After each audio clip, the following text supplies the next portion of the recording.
We're thinking through some tough questions together in these weeks in the run-up to our mission at the end of February.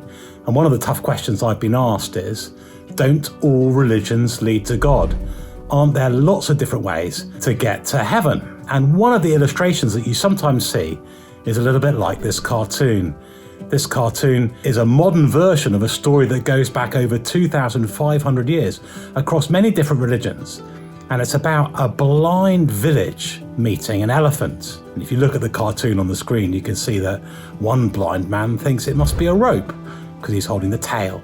And another man thinks it must be a fan, and so on. And each of the blind men are seeing a true bit of the elephant, but they're not seeing the whole elephant.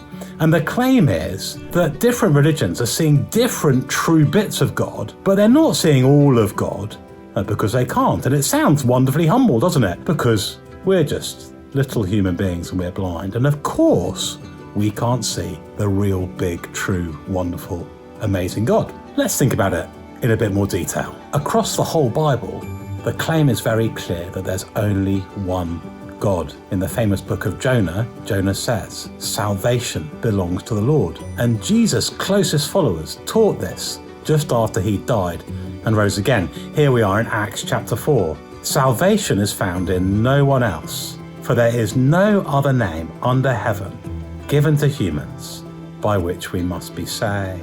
So the idea of the blind men and the elephant is quite attractive, isn't it? You can imagine one of the blind men in the middle looking squashed as he walks into the elephant and feels like he's walking into a wall. You can imagine one of them picking up the trunk over their shoulder and thinking they're holding a snake. You can imagine one grabbing hold of the patient elephant's ears and using it to fan herself. One of them's very strong and lifts up the elephant's leg and says it's like lifting a tree trunk. Another one sadly comes in from the front, meets a very sharp spike and says the elephant's just like a sword. But the point of the parable is that someone claims to see the whole elephant.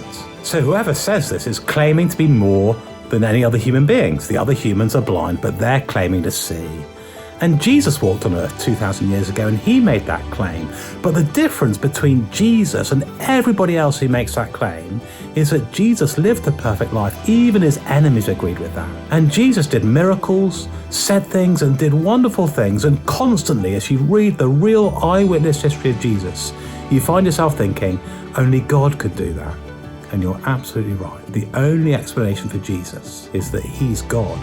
He is more than a man, and he makes God clear to us. And although the elephant parable sounds humble, it's really not, because whoever says it is claiming to see when other humans can't. But Jesus says, if you've seen me, you've seen the Father. He knows what he's talking about.